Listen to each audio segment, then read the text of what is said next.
তোমাদের কারোর বিশ্বাসই হবে না যে মাত্র 10 মিনিটে এই টেস্টি টেস্টি আলুর রেসিপিটা আমি রেডি করে নিয়েছি। তো আজকে বানিয়েছি হলো আচারি আলু। আচারি আলু বানানোর জন্য প্রথমে দেখো এখানে আমি আলুটাকে আগের থেকে সেদ্ধ করে নিয়েছি। এখানে তোমরা ছোট ছোট আলু দিয়েও এটা বানিয়ে নিতে পারো, যেহেতু আমার কাছে বড় আলু ছিল তার জন্য আলুটাকে আমি হাফ করে সিদ্ধ করে নিয়েছি। এরপর আমি আলুটাকে একটু সাইজ করে নেব।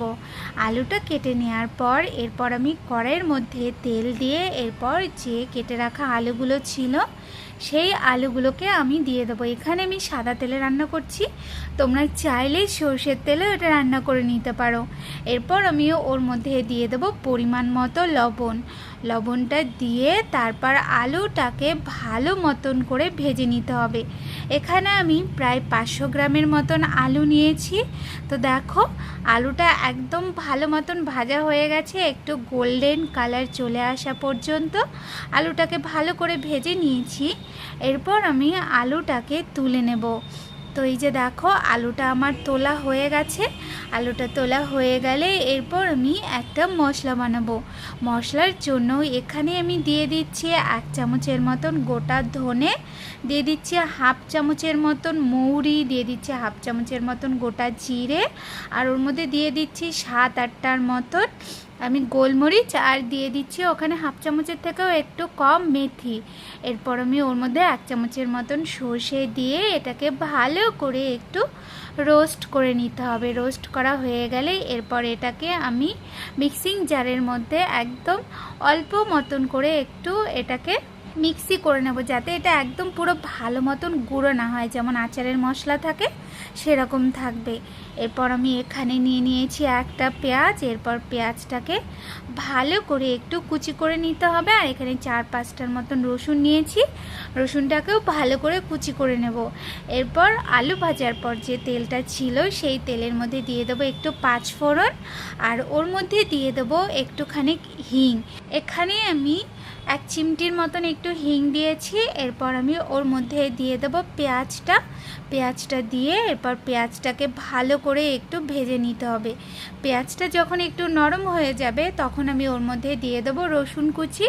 রসুনটা দিয়ে তারপর ভালো করে আবার একটু নাড়িয়ে চাড়িয়ে নিয়ে তারপর আমি ওর মধ্যে দিয়ে দেবো কারি পাতা। এখানে 8-10টার মতন কারি পাতাকে ভালো করে ছিঁড়ে দিয়েছি।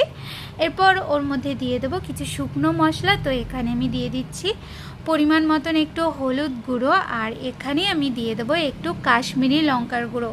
লঙ্কার গুঁড়োটা দিলে তাহলে কালারটা সুন্দর আসবে।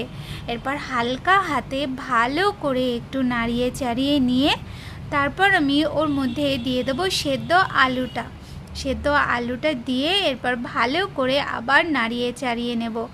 এরপর ওর মধ্যে দিয়ে দেবো যে আচারের যে মশলাটা বানিয়েছি সেটা, আর সেখান থেকে আমি 1.5 চামচের মতন আচারের মশলাটা দিয়ে দিয়েছি, আর দিয়ে দেবো হাফ চামচের মতন একটু আমচুর পাউডার।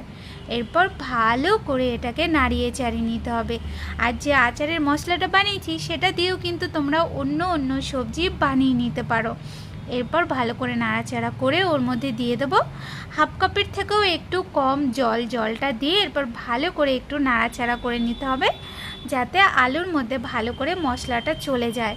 আর এখানে আমি সামান্য একটুখানি চিনি দিয়ে দিচ্ছি, যাতে টেস্টটা ভালো মতন একটু ব্যালেন্স হয় আর আলুটা খেতেও স্বাদ লাগে। এরপর আলুটাকে ঢাকা দিয়ে 2 মিনিটের মতন একটু রান্না করে নেব। 2 মিনিট হয়ে গেলে তারপর ঢাকাটা উঠিয়ে দিয়ে এরপর ওর মধ্যে দিয়ে দেবো বেশ খানিকটা ধনেপাতা কুচি। ধনেপাতা দিয়ে নাড়িয়ে চাড়িয়ে নেব।